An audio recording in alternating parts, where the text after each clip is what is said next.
Boy, I tell you, when you start creating those boundaries with people, they are going to get mad. They will make fun of you. They will get angry. They will call. Are you feeling unmotivated, down in the dumps, stressed out? You don't know what to do. You're falling behind on whatever it is that you need to do. Stay tuned to listen to what I do when I fall into a low and I'm having a hard time functioning at my best.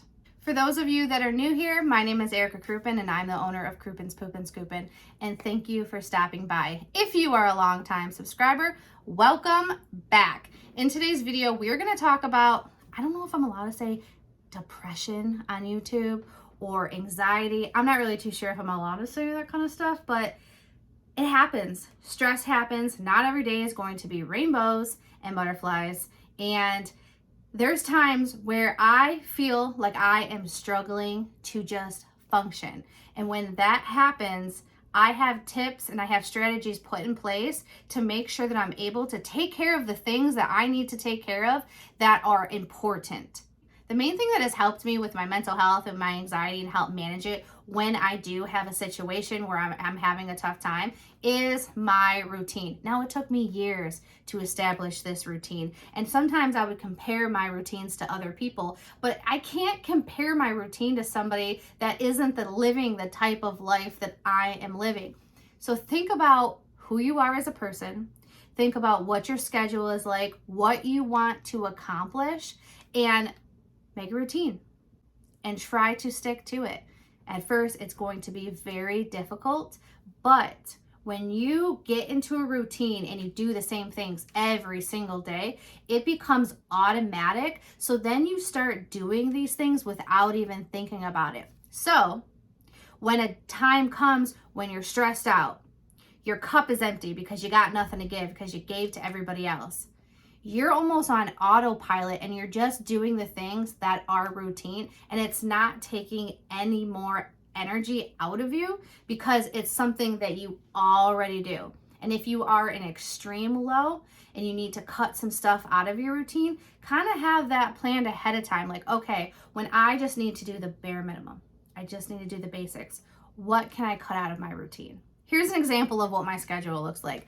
My routine consists of waking up pretty much at the same time. I leave my house to go scoop at the same time, give or take, depends on the day, depends if I set myself up for success the day before, or if me and my husband get to talking. But when I don't leave at the time that I'm supposed to leave, then I get behind schedule. And then when I get behind schedule, it perpetuates anxiety. So I like to leave at the same time every single day if possible. I also pack my lunch because I meal prep over the weekend.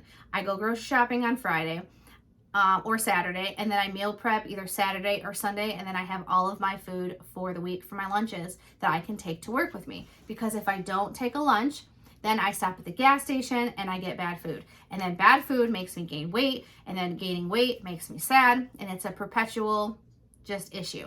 And then the gas station food, it just tears my stomach up. So making that food, and that is part of my routine. That is built in. I know I'm going grocery shopping. I know that I'm going to meal prep. That's a non-negotiable. And then I work out every Monday, Wednesday, and Friday at the same time. Every other Monday, I go to therapy. I do a Zoom meeting. I sit here in this chair and I Zoom meet with my therapist. And that is a non-negotiable for me. That is very important for me and for my mental health. So I can talk about things that are stressful. And we can talk through some issues that I'm having to help resolve those. And guess what? If I'm having a really rough time, I'll bump my meeting up to every single week, every Monday. And we'll do that for a little bit until I feel like I'm good. And then we go back to every other week. Same thing with laundry. I do my laundry every single week. That's a non-negotiable. I wash it, I dry it, I fold it, and put away. That has to be done, because if not, then that makes getting dressed throughout the week even more of an issue. And then when I wake up in the morning, I make sure to make my bed every single morning that I can. Is it a big deal? No. But I like it. I like coming home to a freshly made bed, because I notice that if I don't make my bed, I don't put my laundry away, then my room starts to get messy. Then things start to get cluttered. And clutter increases my anxiety. It reduces my brain function because I'm thinking about how I need to put stuff away instead of focusing on what I need to focus on, which leads me to reducing clutter. I want you to take a look around your house. I want you to take a look around your bedroom. Do you have an excess of things? Do you just have multiple of the same kind of item? You have 15, 20, 30 black shirts. You have 45, 50 pairs of shoes, 20 pairs of shoes. I don't know. How many shoes you got? Drop that down in the comments. I am curious. How many pairs of shoes do you own? But you should do an inventory check to see if you have too many options. With me, I reduced my closet down. I got rid of so many clothes. I have key pieces in my wardrobe that I wear. I only have 3 pairs of shorts. I maybe have like 3 or 4 pairs of jeans. I have, I don't know, maybe 20 or 30 tops. Most of them are black, green, blue, and then a mixture of all those colors. And that helps me get ready to the day-to-day because I'm not going through all of these clothes. I'm not going through all of these shoes because too many options confuses me. It takes too much time. So I have reduced down a lot of stuff. And there's times where I get overstimulated and I'm like, you know what? I got too much stuff. I need to get rid of it. So if this is you, stop buying stuff, okay? And then start getting rid of stuff. And when you put it into the trash bag to go donate or throw away, I need for you to put it into your vehicle, and then I need for you to drive right to the place that you are going to be donating it or dropping it off of or throwing away at. Do that all at the same time, because if you put it in a bag and you're like, oh, I'm gonna throw it away later, oh, I'm gonna donate it later, guess what? What's in that bag? Oh, I love this shirt. Oh, I'm gonna put it on. And then guess what? The clutter is back into your house. My next tip is create boundaries. When I'm stressed out and I'm having a hard time, I have to have boundaries because there's certain people that I can't talk to. There's certain things that I don't want to do. I don't want to overeat because if I overeat, then my stomach hurts and then I gain weight, and I'm not trying to gain weight right now. And then that puts me into a bad mood, and then that's like a vicious cycle. So I have to have boundaries with myself. I have to make sure I'm going to the gym, I'm working out. I have to make sure I'm eating and drinking appropriately. I have to make sure that I'm sticking to my chores and doing the things that I need to do because I've set boundaries for myself and I need to live within those.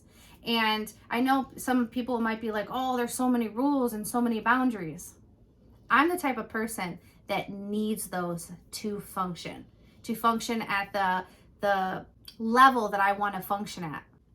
And when you set boundaries for other people, people will get really upset and they will push back. Because if you're having a tough time or you need to get some stuff done and you have that family member or that friend or that significant other, whatever, calling you, that's taking your energy, it's taking your time, you're getting distracted with them and then you can't focus on what you need to focus on, that's taking out of your cup.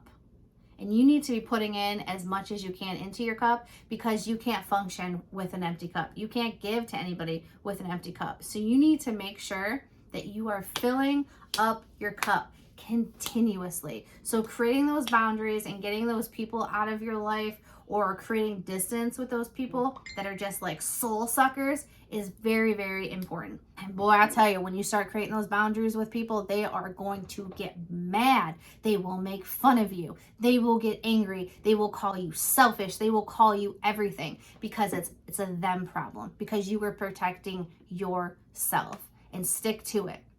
And sometimes you'll get pushed off of your boundaries and then your boundaries will shift, but you need to figure out what your core values are and where you want to be so you can recalibrate, because you're going to get moved over here. You're going to get moved over there, but you have to be able to be strong enough to move yourself back because you have set boundaries for yourself and you know what you need to do.